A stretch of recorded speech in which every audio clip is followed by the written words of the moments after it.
Good morning everyone. Let's go. Jogging tayo guys.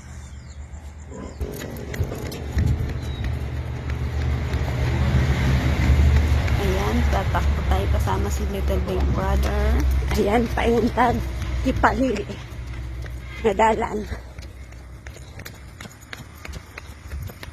Punta kami ng Kimpalili daw, Quarry 1 at saka 2. Yan, medyo nag-cramps yung kanyang binti. So, dito na kami sa Quarry 2. Yan, medyo malayo-layo na siya guys. Ako naglalakad na lang. Kasi paangat yan. Paangat na guys. Walking na lang taan kay paangat na.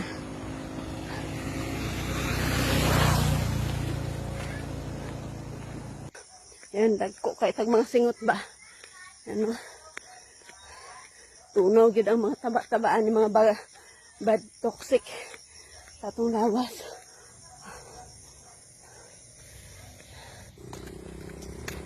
Ayan, habang naglalakad tayo, ayan, may mga nakita tayo magandang tanawin. Yan, takbo na naman ulit, malayo na si brother. Lakaw lang sa ta guys kay medyo paangat. So, lakaw-lakaw sa ta. At dahil photography yung second hobbies natin, so ayan, hindi maiwasang kukuha ako ng picture. Hindi ko alam kung anong puno, anong bunga to guys. Ayan, basta kumuha ako ng mga pictures. Si kuya nanguhalag tanglat. Kaya sabaw daw siya manok tayo pa sa buntag.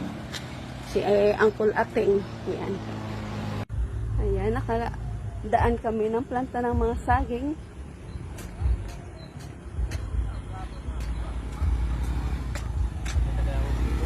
Ginabikugan gani ko no. Sa taas baba manggod na siya. Lugsong og patungas. Ayan guys. Sagingan. Putok na ang araw. Ayan, pabalik namin eh. So, isang oras niya jogging.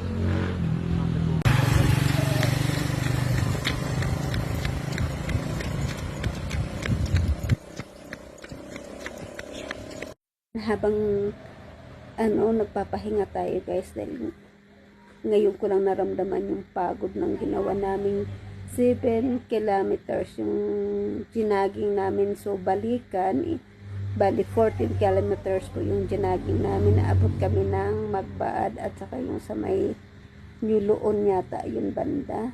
Saan ba yun? Ayan. So ayan, habang nagpapahinga ang inyong Inday nang biglang yumanig na naman, napatakbo sa labas. Ayan, inuga kami ng 3 bisis na medyo malakas dito. Pero saglit lang, wala pa siyang 30 seconds yata na uga. So, maya yung aftershock dito. So, ayan, nakakashock talaga. Bigla-bigla ka na lang napapatakbo sa labas. So, yan lang guys. Thank you for watching. At saka, salamat sa pag-support sa aking mga video. Ayan, nagandahan man kayo, hindi, basta bahala na kayo guys. Ayan, thank you for watching. Bye bye. At ako magpapahinga muna saglit. Naubos yung powers ko doon sa pagtatakbo.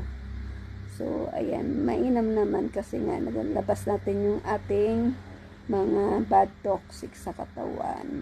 Ayan. Saka iwas po ng type 2 diabetes guys ang pag-jogging ng 20 minutes to 30 minutes or walking kung hindi nyo kaya mag-jogging, walking. Ayan, so ayan lang guys, bye bye, let's go and let's grow. Ayan, huwag ka mag-scroll agad dyan, magbakas ka dyan, sulatan mo dyan sa baba. So ayan lang guys, bye bye, papahinga muna si Inday.